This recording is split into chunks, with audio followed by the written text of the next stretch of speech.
Now this is a bike that Luciano and I picked up the day before the big snowstorm, and it had a lot of body work to be done. And if you look at these pictures close, you can see just how involved the body work was. And we learned quite a few new little tricks on doing this. And of course the first one was, and I tried to do one panel and save the other one so I could match the paint outlines without making it too complicated. So I basically did this in 2 steps. And this was the first step. And of course, anytime you do any body work, the best thing is to start by cleaning everything off with M600. No matter what kind of body work you do, there's always wax and oil and whatever. And I've never found anything better than M600 for cleaning up the parts. And I like to clean off the back as much as I can too, just so I'm not getting grease on my hands every time I touch the part. Now what I have to do here is I have to make a patch. There's actually a hole worn in this, and I used a heat gun to bend it back, but I've got to reinforce this. And there's quite a bit of work doing this. It actually was a couple of days before I was happy with it. And the first thing I want to do is seal it all up with thin CA. What that CA does, it just gives a good tooth for the bond, as opposed to if you just put fiberglass right on the plastic. It just seems like that doesn't, it never really gets a good bond. The CA lets it get a good bond.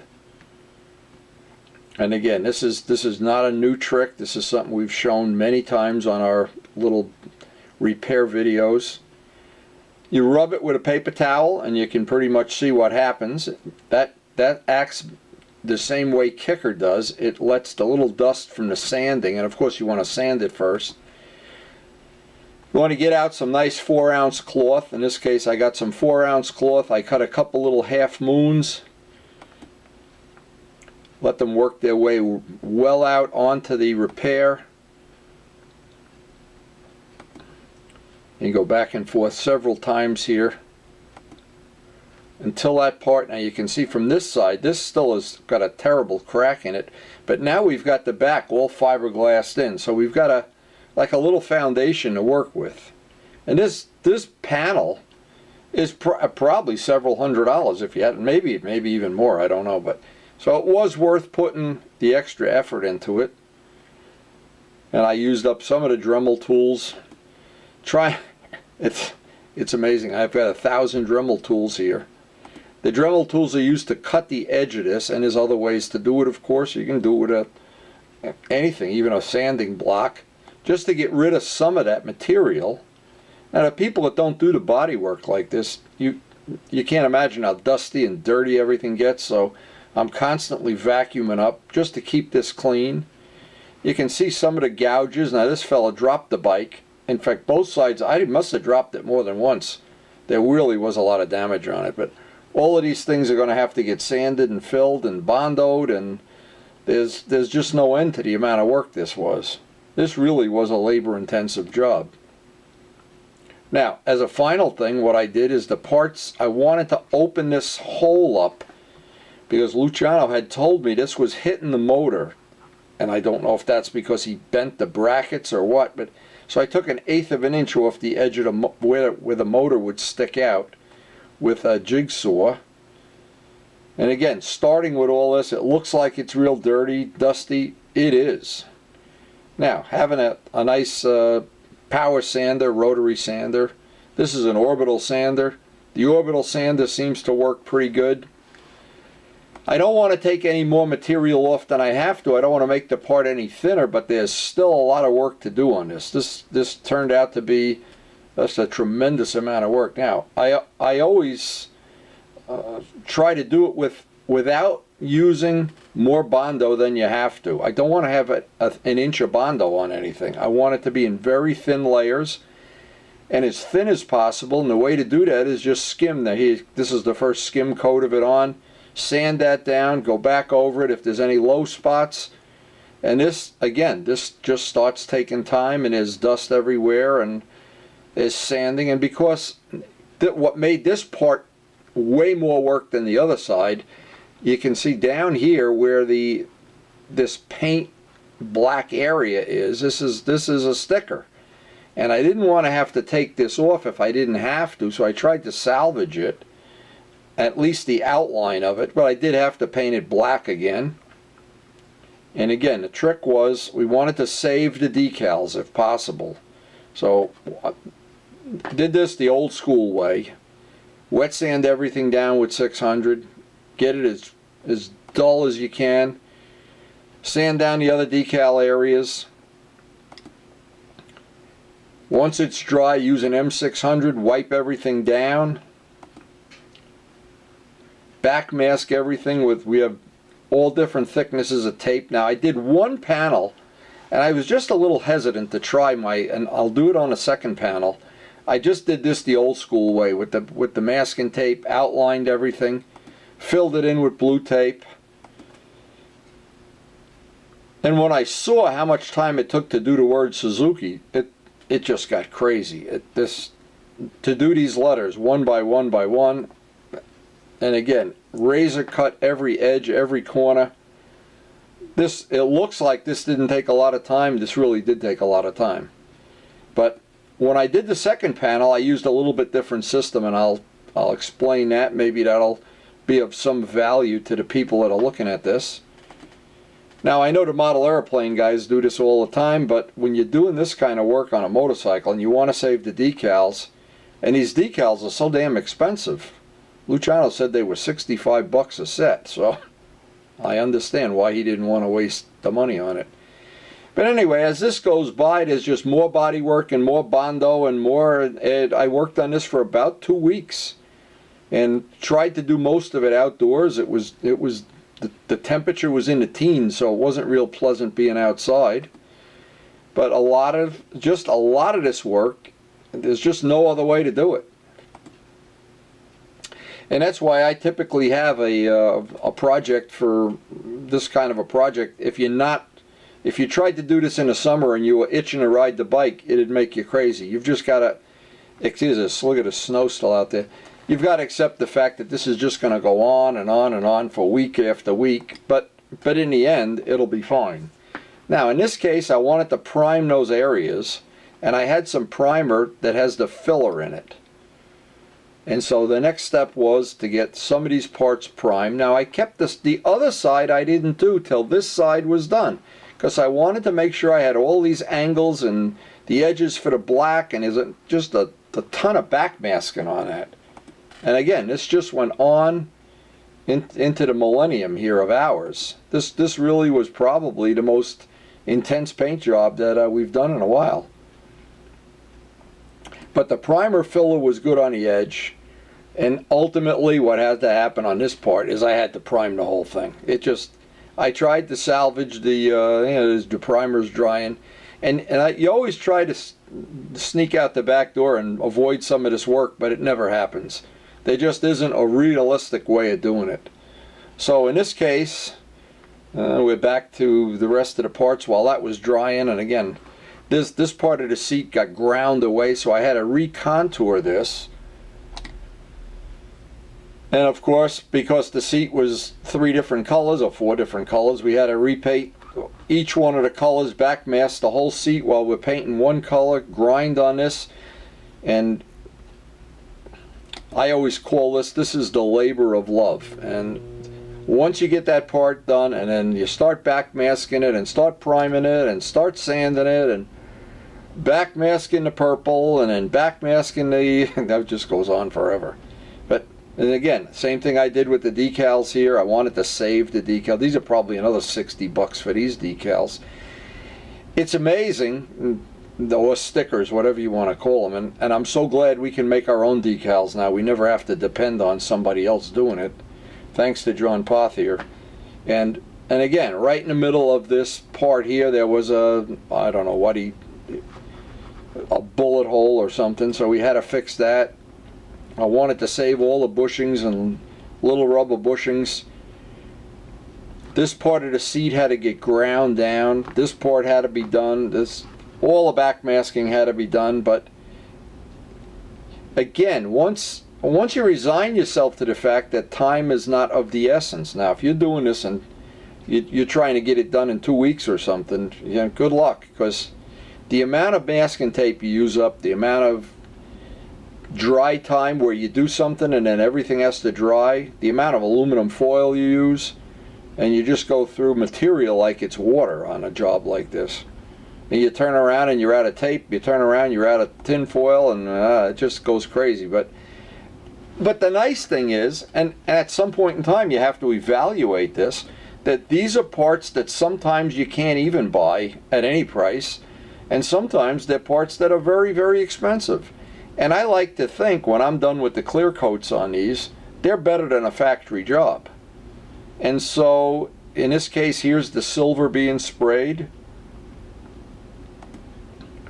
And once that dries out in the garage, of course it's got it, every color has to dry overnight in this temperature.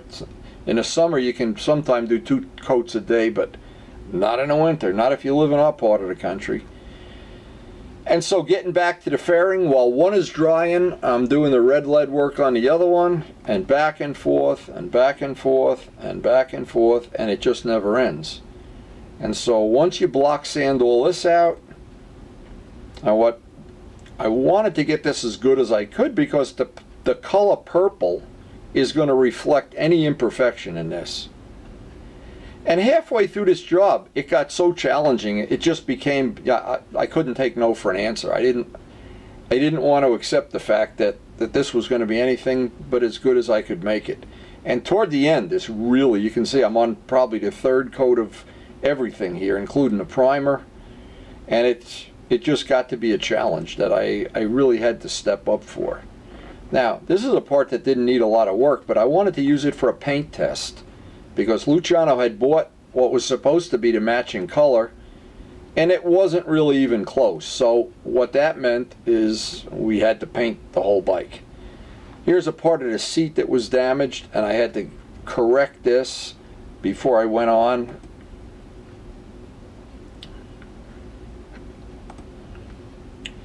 And anybody that does this work or has done it knows it's just a labor of love. And if there was an easy way to do this, everybody'd have a bright, shiny bike. But anyway, I wanted to take the rest of the seat apart just so it didn't get all spray dust on it. Finally wound up with the shell that I needed to be painted. And this is the top part that goes on. And once I got that, of course, my favorite thing to paint of all time is mirrors. They always melt. These did. All of this damage was just a lot of time with the Dremel tool and the grindstones and everything in Bondo, and just, but the mirrors, whatever plastic they use, even on Ducati mirrors, they just have a tendency, halfway through the paint work, you see cracks in the paint and bubbles and everything. I don't know what, it's just the cheap plastic that they must use. But anyway, I was determined to make these mirrors better than new. And the good news is, in the end, they were better than new. But along the way, there was it grinding out with a 3M pad, getting all this flattened out, getting down into the plastic here.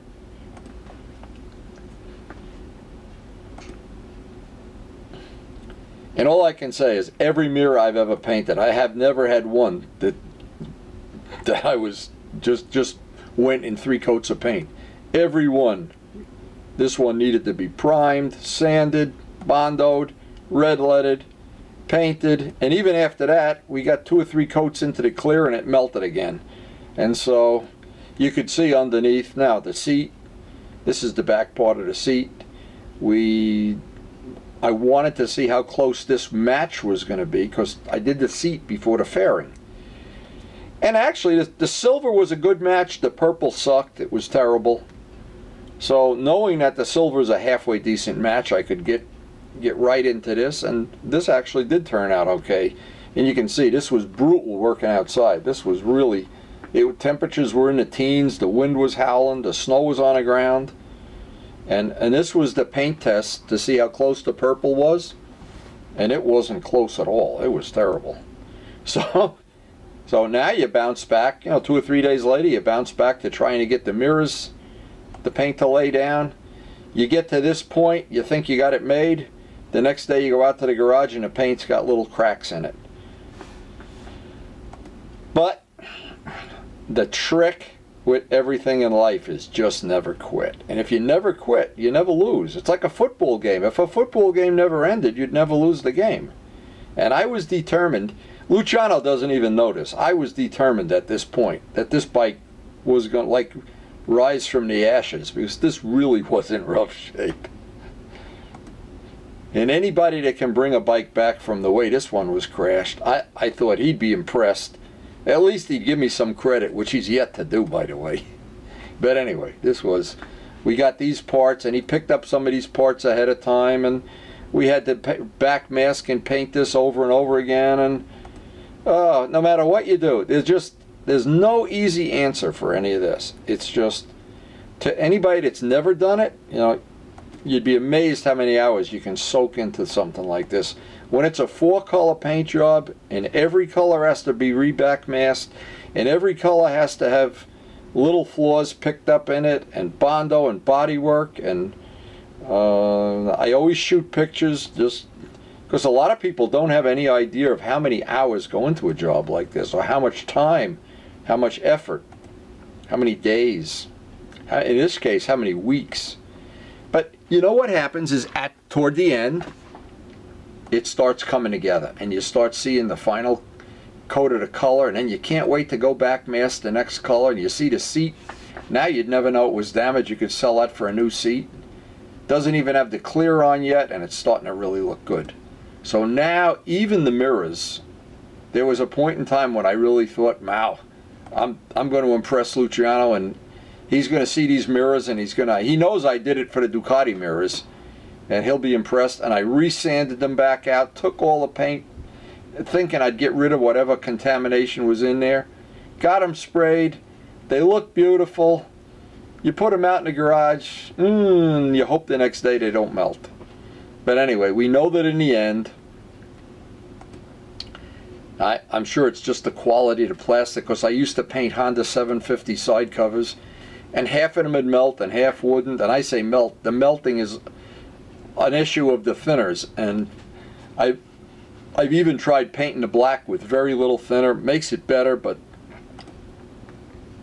absolutely no guarantee. Now, even the purple on this had to be resanded, color sanded, because there's little flaws, and I didn't want them to have any flaws.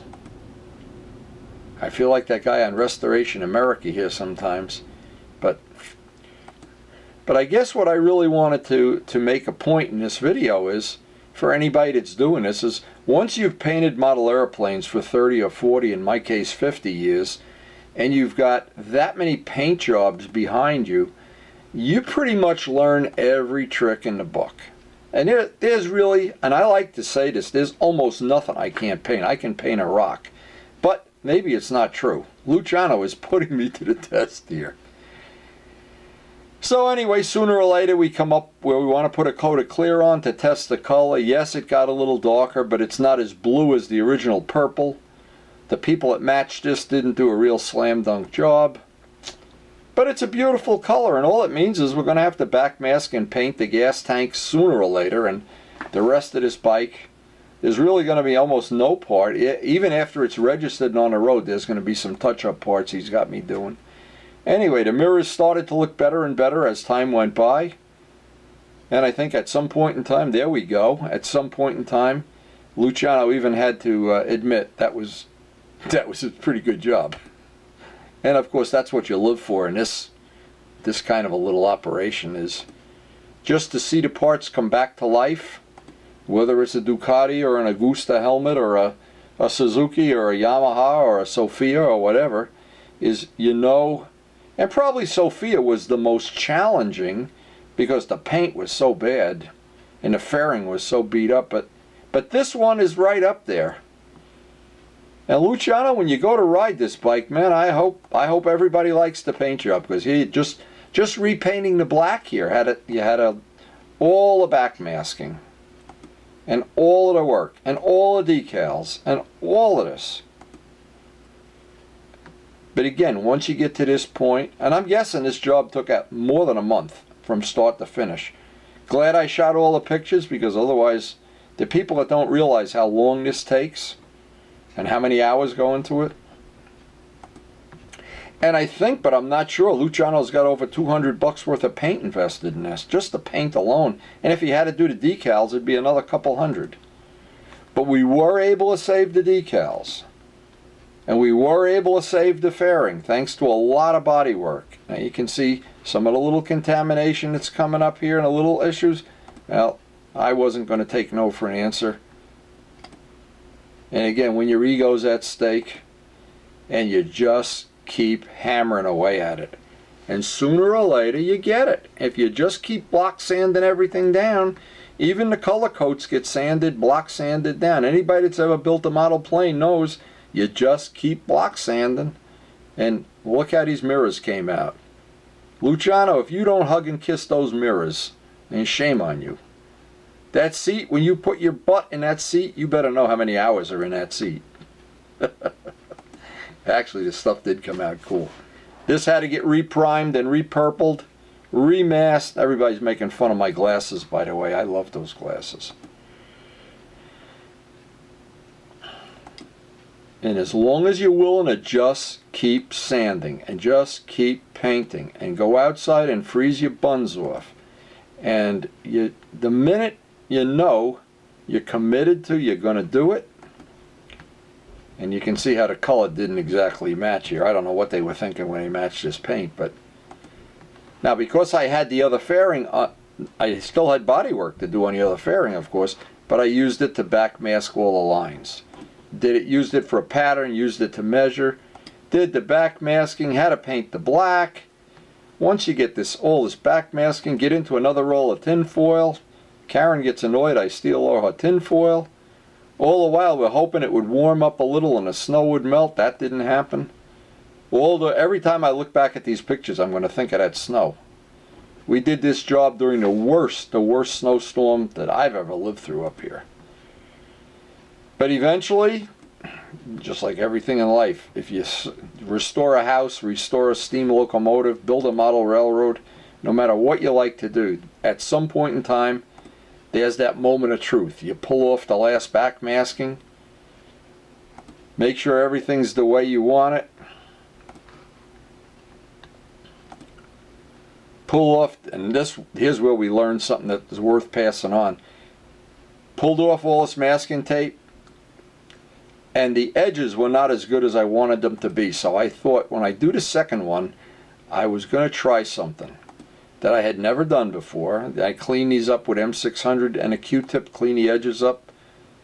Never sand them, just get in there with Q-tip and M600. Get outside, mix up another pint of clear, put some clear on there, shoot some pictures, because boy, that's the moment of truth. That's the moment when you look back at it and you go, now, all that work we did. Now, it could be you could just go on eBay and buy this part brand new. I don't know, but in the case, you'd have to buy all the parts because they all were damaged. So I don't know that you're talking about $3,000 worth of parts by the time you're done. But I know this was a lot cheaper than that. And again, the mirrors are to die for. So now this is the second part. First one's in there drying. Second part, a little more challenging. It's all scratched up. Basically got to do the same thing. I don't know if this kid dropped the bike on both sides or what. No idea. And we got to repeat the whole process over and over again with a couple little modifications. I wanted to do the decals a different way. I wanted to backmask them. I bought some material that's like shelf paper, but it's tape. And you can see all the Bondo work body work had to be done. This is really, it looks like packaging tape that doesn't have real sticky glue on it. And I use this because now using a brand new razor, I could cut this out. And as I did this, I realized, wow, is this quick?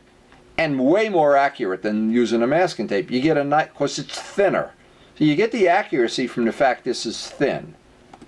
And that's a tip worth its weight in gold no matter what you're doing. That will make my future saving decal career a lot easier. And once I get through that, even the big R, all of that stuff backmasked, we go right back to where we started from. Prime everything, one coat at a time, do the silver, do the prime, re-backmask it, sand to silver, reprime it, re-silver it. This gets pretty redundant. When I'm looking at though, each one of these things was a separate day almost. And it just, there's a point at which, once this is done, and I get the primer on these spots, and I've got it drying out there, and I think, wow, this is, now I know, at this point in time, I know I'm gonna, this is gonna look good when I'm done with it. I'm gonna be real happy with this. Everything started to come into place, and I was really getting excited about getting this done. Now, I don't have the gas tank in-house yet, and I wanted to put this out on a DVR and DVD or whatever, because there's a lot of people that follow this on my you know, my little channel and stuff, and I know if you have, there's people don't realize I have two channels. One is the model airplane channel, one is the motorcycle channel, and sometimes there's people that like to watch both of them. So, and you can learn from both of them, that's for sure. Now, when I took the tape off here, I realized I better use a heat gun, because I didn't want to damage these decals. I kept thinking about salvaging these decals. And as you can see, they came out pretty good. Now, the nice thing was getting the Scotch tape. I'll call it Scotch tape, but shelf paper, clear shelf paper is just as good, by the way. And that's a tip worth its weight in gold. Boy, that is. That made a much nicer edge. Less cleanup with the Q-tips. Q-tips and M600 go right around the edge and all the paint lines. Once that's done, and this was my final moment here, and I just kept looking at this and I said, oh my God, finally I can get out